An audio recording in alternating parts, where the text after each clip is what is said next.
बिस्मिल्लाहिर्रहमानिर्रहीम अस्सलामु अलैकुम रहमतुल्लाह। मरी के अंदर जो मुलाकात हुई है ये एक बहुत बड़ा टर्निंग पॉइंट है।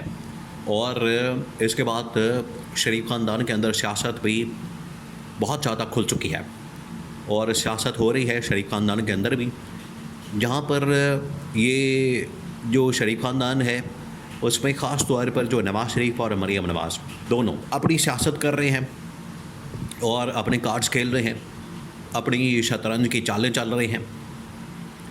इनकी कोशिश है कि या तो नवाज़ शरीफ को वज़ीर-ए-आज़म बना दिया जाए और पंजाब के अंदर मरीम नवाज़ को ही वज़ीर आला पंजाब रखा जाए, या फिर इनकी कोशिश है कि शहबाज शरीफ को हटा दिया जाए और शहबाज शरीफ की जगह मरीम नवाज़ को वज़ीर-ए-आज़म बना दिया जाए और पंजाब के अंदर इसी तरह से या तो मरीम नवाज़ के बेटे को ला के बैठा दिया जाए या कोई और इस तरह का मॉडल बना दिया जाए। तो नवाज़ शरीफ की ख्वाहिश तो ये है। नवाज़ शरीफ ये सब कुछ असल में मुंतकिल करना चाहता है अपने ख़ानदान के अंदर। देखिए, जब शरीफ ख़ानदान की बात होती है तो उसमें आपने इस बात को जहन में रखना है, मद्देनज़र रखना है कि शरीफ ख़ानदान के अंदर भी दो ख़ानदान है।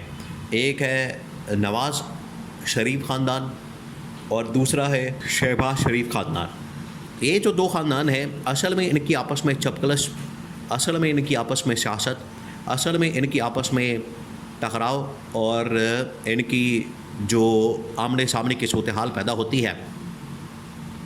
एक वक्त था जब दो भाई, नवाज़ शरीफ हमेशा वफाक के अंदर बतौर वज़ीर-ए-आज़म आता था और शहबाज शरीफ पंजाब के अंदर बतौर वज़ीर आला पंजाब आता था।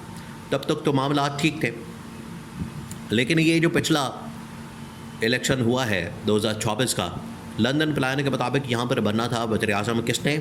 नवाज़ शरीफ ने, लेकिन बन कौन गया? शहबाज शरीफ। इसका मतलब है कि वाज़ेह तौर पर शहबाज शरीफ ने अपने भाई नवाज़ शरीफ को धोखा दिया है और यह नवाज़ शरीफ को इस बात का इल्म है।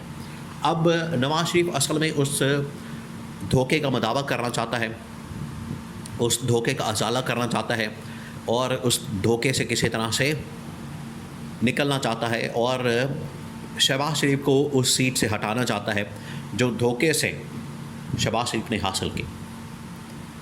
तो जब ये इनको सारी गेम का पता चल गया नवाज़ शरीफ की, शहबाज शरीफ को, कि ये तो मेरे साथ अब इसका अजाला किया जाएगा, मेरे साथ कोई ना कोई ये हाथ करेंगे, गेम करेंगे और मुझे वहाँ से कुर्सी से हटाने के लिए, मुझे घर भेजने के लिए, मेरी हुकूमत को गिराने के लिए।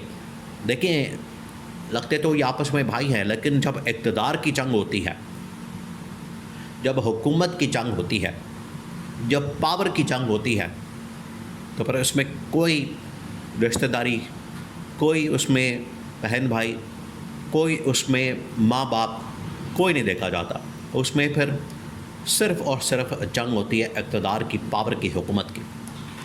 आपने वो सुना हुआ है कि हर चीज़ जायज़ है जंग और मोहब्बत में। तो ये इक़्तिदार की जो जंग है, जंग बहुत किस्म की हो सकती है। लड़ाई झगड़ा हो सकता है, ज़मीन के ऊपर जंग हो सकती है, जायदाद के ऊपर जंग हो सकती है और इसी तरह से इक़्तिदार के ऊपर भी जंग होती है। तो इस जंग के अंदर सब कुछ फेयर हो जाता है और उसमें खूनी रिश्तों की अहमियत नहीं होती, बल्कि अहमियत होती है कि इक़्तिदार तक पहुंचने के लिए क्या किया जाए, इस चीज़ की अहमियत होती है। तो बज़ाहिर तो ये दोनों भाई लगते हैं, लेकिन असल में इन्होंने एक दूसरे के ख़िलाफ़ महाज खोल लिया है।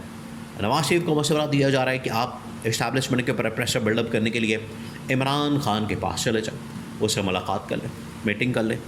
इमरान खान अगर आपके साथ मुलाकात कर लेता है तो आपकी बात के अंदर वज़न बढ़ जाएगा, आपकी शख्सियत के अंदर वज़न बढ़ जाएगा, आपकी पॉपुलैरिटी में इजाफ़ा हो जाएगा, आपके कद काठ में इजाफ़ा हो जाएगा। तो ये जो इजाफ़ा होगा कद काठ के अंदर, ये आपके बेनिफिट में जाएगा, आपके एडवांटेज में जाएगा, इससे आपको फ़ायदा होगा, ये कहा जा रहा है।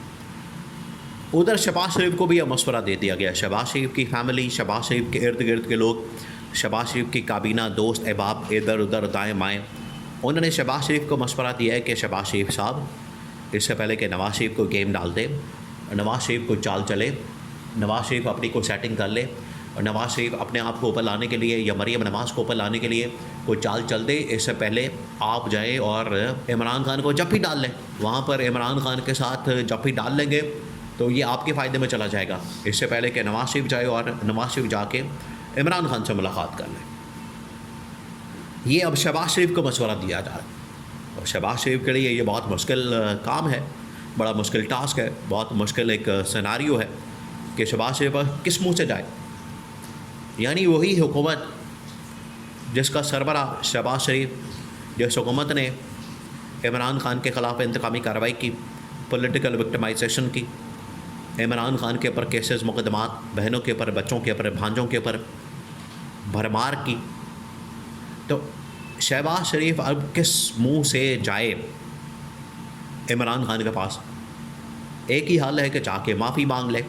नवाज़ शरीफ के पास कम से कम इस बात का एडवांटेज मौजूद है कि वो ये कह सकता है कि मैंने तो कुछ नहीं किया, गवर्नमेंट में तो शहबाज शरीफ बैठा हुआ, ये एस्टैब्लिशमेंट है, आपकी लड़ाई तो उनके साथ है, मेरे साथ थोड़ी है। तो नवाज़ शरीफ को इस चीज़ का थोड़ा सा एडवांटेज है। लेकिन जहाँ तक बात है शहबाज शरीफ की, तो शहबाज शरीफ इस एडवांटेज को नहीं रखता। शहबाज शरीफ को अगर जाना है इमरान खान के पास तो माफ़ी मांगनी पड़ेगी, माफ़ी मांगने के बाद ही वो जेल का दौरा कर सकता है, अदयाला जेल के अंदर जाके मुलाकात कर सकता है। और एक वक्त में आसिफ अली जरदारी, देखिए ये जो इस वक्त जितनी भी पॉलिटिकल पाकिस्तान के अंदर आपको लॉट नज़र आती है, ये लॉट है, ये लीडरशिप इनको कहना, रहनुमा कहना, कायदीन कहना, ये बिल्कुल भी इनके साथ ये जुल्म और ज़्यादती इन अल्फाज के साथ, कायदीन कहना, लीडर कहना या इनको रहनुमा कहना, इनको कहा जाए ये दिहाड़ीदार लोग हैं और अपनी डीलें मनाने वाले दुकानदार किस्म के, ताजर किस्म के और प्रॉपर्टी डीलर टाइप के, ये इस किस्म के दिहाड़ीदार लोग हैं।